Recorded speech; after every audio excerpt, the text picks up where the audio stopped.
그래서 없을 수가 있는데 그럼 왜 나오냐? 의미를 추가해주죠. 의미를 추가해줘. 그래서 이 의미를 외우는 게 조동사 공부에 아주 중요해요. 어떤 조동사가 어떤 의미를 가지고 있나 이게 중요하단 말이야. 의미를 추가해준다.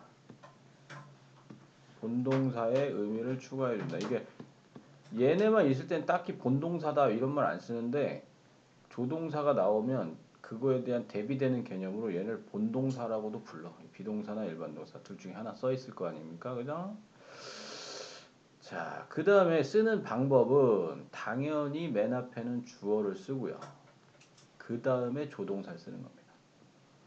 주어 바로 조동사 있으면 조동사를 바로 쓰는 거예요. 그 뒤에는 반드시 어떤 형태가 온다? 동사의 원형을 써야 된다. 이게 동사 원형 안 쓰면 틀리는 거야. 조동사 뒤에 무조건 원형이야. 원형이 뭐야? 원형이라는 게 뭐야? ed도 안 붙고 s나 es도 안 붙고 ing도 안 붙고 뭐 아무것도 안 붙는 원래 동사의 형태가 동원이라고 그랬죠. 이렇게 쓰고 부정문 만들 때는 조동사에다가 낫 붙이고 그 다음에 의문문 만들 때는 이 조동사를 주 앞으로 빼는 게 바로 조동사의 부정문과 의문문 만드는 방법이었다. 이렇게 정리를 해주면 되겠죠. 자, 그래서 이제 뭐 요 정도는 이제 너무 많이 해서 여러분들 다 알 테니까 이제 조동사의 의미나 아니면 그 응용 문제 푸는 법 이런 걸 좀 배워봐야 돼요. 그래서 내려와서 뭐 아까 얘기했던 거 이런 거 나와있죠. 조동사 뒤에는 동사 원형 꼭 써야 된다. 그 다음에 이제 응용돼서 배우는 게 조동사 have pp를 배울 거예요. 이제 좀 있으면 조동사 have pp. 그 다음에 여기 밑에 보면 의미 한번 알아봅시다. must가 나왔죠. must는 두 가지 의미가 있어요. 그러니까 뜻이 두 개인 애들은 그 뜻을 두 개, 세 개 있는 애들은 다 외워야 됩니다. 첫 번째 뭐뭐 해야 한다라는 뜻이고 이것을 강한 의무다 이렇게 얘기를 해요. 강한 의무. 강한 의무라는 건 안 하면 좀 불이익이 있는 의무를 강한 의무라고 합니다. 그 다음에 두 번째 뭐뭐임에 틀림없다 이런 뜻이 있죠. 그래서 강한 추측. 자, 굳이 강한이라는 말을 붙이는 이유는 모두 있기 때문이다. 약한 추측, 약한 의무도 있어요. 그러니까 예를 들어 약한 의무는 should가 있어요. should. 뭐 해야 한다. 약한 의무는 안 해도 뭐 불이익이 크지 않은 거. 그냥 해야 하면 좋은 거. should는. 그다음에 강한 추측이 있으니까 약한 추측이. 약한 추측은 바로 밑에 있는 may입니다. may는 뭐뭐일지 모른다라는 약한 추측의 의미가 있다. 약한 추측. 그러니까 굳이 말하자면 must를 말하면 뭐 한 80% 정도의 확률로 말하는 사람이 확신을 하는 거고 may는 한 4, 50%. 뭐 그거는 뭐 주관적인 거니까 뭐 딱 숫자를 정할 수는 없지만 그 다음에 may가 뭐뭐 해도 좋다라는 뜻이 있어요. 이거는 허가라고 합니다. 허가일 때만 can으로 바꿨을 수도 있어요. 그러니까 can도 뜻이 몇 개 있는데 그 중에 하나가 can도 허가가 있어요. 그 대표적인 게 이런 거야. Can I help you? May I help you? 제가 당신을 도와도 될까요? 이런 뜻이죠. 이런 게 허가야, 허가. 능력이 있고 없고가 아니잖아. 나 능력은 도울 수 있는데 허가를 받는 거죠, 그거는. 무슨 말인지 이해돼? 그래서 can이나 may는 허가의 의미가 있다. 그걸 알고 있고 그 다음에 may는 두 번째 의미는 약한 추측으로 뭐뭐일지도 몰라 이런 뜻이 있다는 거예요. 그 위에 보면 요 반대말도 써 있는데 must가 강한 의무일 때 반대말은요. 강한 의무일 때는 must not입니다. must not. 해서는 안 돼 이런 뜻이야. 이거는 must not은 뭐뭐 해서는 안 돼라는 금지를 나타내겠지. 그죠?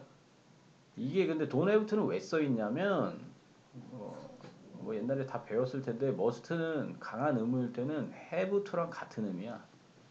have to.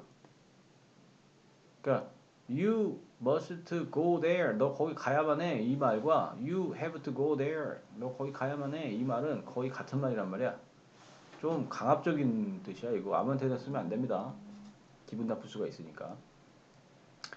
그런데 have to의 부정은 don't have to를 쓰는데 부정이 아닌 must와 have to는 같은 말이지만 부정인 must not과 don't have to는 같은 말이 아니다라는 거예요. 간단해요.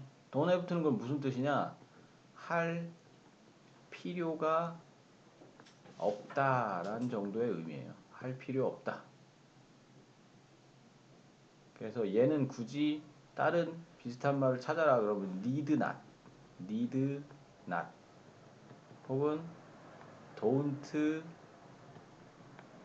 need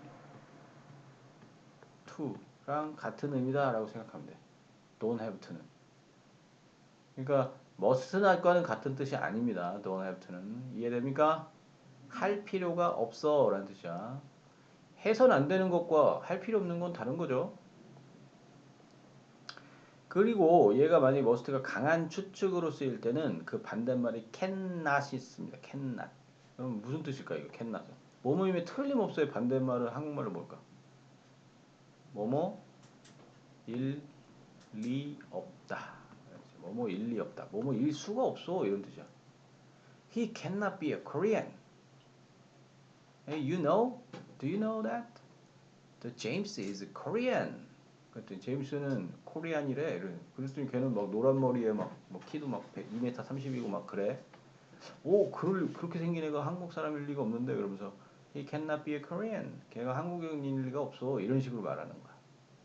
무슨 말인지 이해되죠? 자, 메인은 아까도 말했지만 해도 좋다 일 때는 can과 같은 뜻으로 허가가 되고 뭐뭐일지도 모른다는 약한 추측이 될 수가 있어요. 자, 그 다음에 will은 뭐 기본적으로 will은 미래의 의미를 가지고 있죠. 미래. 그래서 뭐뭐 할 것이다. 그래서 be going to와 비슷한 말이다. 엄격히 말하면 will과 be going to는 살짝의 차이가 있어요. 예를 들면 will은 그냥 지금 막 뭐 할래? 내일 나 뭐 어디 갈래? 라고 처음으로 생각을 딱 먹으면 will을 씁니다. 근데 be going to는 좀 계획된 거예요. 계획. 이미 내일 거기 가기로 돼 있어. 뭐 이런 의미야. 계획할 때는 be going to를 쓴다. 그 차이인데 그냥 그렇게만 알고 있어요. 그래서 will은 의지를 나타내고 be going to는 계획을 나타낸다. 이렇게 생각하면 됩니다. 그 다음에 can 배워봅시다. can은 아까 뭐 있다고 했어? 첫 번째. 뭐 당연히 할 수 있다는 뜻이 있겠지? 그때는 할 수 있다의 뜻일 때는 뭐랑 같다? be able to랑 같은 뜻이다. 가능이나 능력이라고 얘기를 하면 되겠죠. 능력. 가능이나 능력. 근데 두 번째 뜻이 뭐뭐 해도 좋다라는 뜻이 있었죠. 그때는 뭐랑 같은 뜻이라고? may. 그게 허가예요. 허가. 이때는 be able to 바꿀 수가 없어요. 능력일 때는. 이해되죠?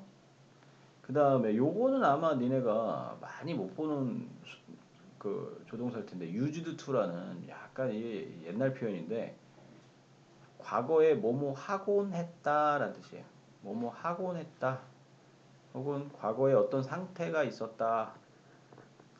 근데 이거를 왜 자주 못 보냐면 현재는 그렇지 않다라는 의미를 갖고 있기 때문에 자주 쓰이진 않는다는 거죠. 옛날엔 그랬는데 지금은 그렇지가 않아. 이런 식이야. 예를 들어서 I used to swim in the river. 나는 강에서 수영하곤 했어. 이 말은 used 썼다라는 건 지금은 어떻다는 거야? 지금은 수영, 강에서 수영 안 해. 이런 뜻을 그냥 품고 있는 거야. 무슨 말인지 이해돼? 자, 그래서 지금은 없다. 상태일 때도 쓴다. 여기에 큰 나무가 있었는데 지금은 없으니까 used to 쓰는 거야. 그리고 used to의 부정은요. didn't used to를 쓸 수도 있고 used not to를 쓸 수도 있어요. 이따 얘기할 테고. 근데 이 비슷한 의미로 would는 원래 그 뭐지? will의 과거였죠. 근데 얘 would가 얘 문장을 보다 보면 약간의 뉘앙스가 여러 여러 가지로 표현이 돼요. would가. 근데 얘도 뭐뭐 하곤 했다라는 뜻으로 쓰일 때가 있어. would가. 그런데 얘는 상태를 나타내지는 못해.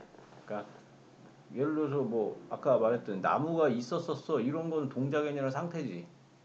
그러니까 규칙적인 동작이 아니거나 혹은 그 상태가 아니면 used to만 상태가 아니면 would를 쓸 수 있는데 상태를 나타낼 때는 would를 쓸 수는 없어요. 그러니까 예를 들어서 이거 수영을 여기서 하곤 했어. 옛날에는 수영하곤 했어. 이거는 되는데 여기에 나무가 있었었어. 이 말에는 would를 쓸 수가 없다 이 얘기야. 이해되죠? 자, 그 다음에 used to가 나오면 이제 세트로 외워야 되는 그 문제 잘 나오는 형제들이 있어요. 삼형제가. 방금 나왔던 used to는 동사 원형을 뒤에다 써주겠죠. 당연히 조동사처럼 쓰인 거니까. 그지? used to는 동사 원형 쓰겠지 뒤에다. 근데 요거 있어요. 비동사 used to 다음에 동사에 ing 붙은 동명사겠죠. 이런 표현이 있어요. 이거는 뭐뭐 하곤 했다가 아니라 뭐뭐에 익숙하다라는 뜻이야. 뭐뭐 하는데 익숙하다라는 뜻이야. 외워야 됩니다. 그 다음에 똑같은 표현인데 비동사 used 쓰고 to 부정사를 쓰면요. to 플러스 동사 원형이죠. 이거는 그냥 쉽게 말해서 여기는 수동태고 여기는 부사적 용법으로 하기 위해요. 그래서 사용되어져 사용하다가 아니죠. 수동태니까 be used니까 그지? 사용되어진다. 뭐 하려고 이렇게 되죠. 뭐 하기 위해 뭐뭐 하려고 이건 부사적 용법이죠. 이해됩니까? 그래서 요거는 외워줘야 돼요. 요거는 내가 그냥 좀 귀찮으니까 안 쓴 건데 요거 used to 쓰고 동사 원형 쓴다는 얘기입니다. to 부정사, to 동사 원형, to 부정사. 자, 그 다음에 6번은 had better인데 had better는 뭐뭐 하는 게 더 좋아. 이것도 약간 권고나 경고를 나타낼 수가 있고요. 충고도 될 수 있어. 충고. 뭐뭐 하는 게 좋아. 이런 뜻이죠. You had better. 이것도 사실 뭐 그렇게 상대방한테 쉽게 쓸 수 있는 표현은 아니에요. 자, would rather는 차라리 뭐뭐 하겠다라는 뜻입니다. 차라리 뭐뭐 하겠다. would rather 동사 원형. would rather 동사 원형 쓰면 차라리 이걸 하겠다. 그리고 뒤에다가 than 동사 원형을 쓸 수 있는데 이걸 하느니, be 하느니 이런 의미가 있는 거야. than 쓰고 뒤에다 동사 원형 쓰. 이걸 하느니 차라리 앞에 걸 하겠어 이런 뜻이 되는 거야. 이해되죠? 자, 그 다음에 ought to. ought to는 뭐뭐 해야만 한다 라는 뜻이고요. 아까 should랑 좀 비슷한 의미가 되겠죠. should. 그 다음에 have to나 must도 뭐 비슷하긴 하겠는데 have to나 must는 강한 의무니까 좀 얘는 더 강한 의무고 ought to나 should는 그냥 도덕적 의무 정도의 의미라고 생각하면 됩니다. 자, 그 다음에 need not. 아까 뭐랑 같은 말이라고 선생님이 얘기했죠, 이거? need not이? 앞에서 맨 앞에 나왔잖아. need not. 할 필요 없다. 뭐랑 같은 말이라고 했지? don't have to랑 don't need to랑 뭐뭐 할 필요가 없어 라는 뜻으로 같은 뜻이라고 했죠. 자, 요렇게 기억을 해주면 됩니다.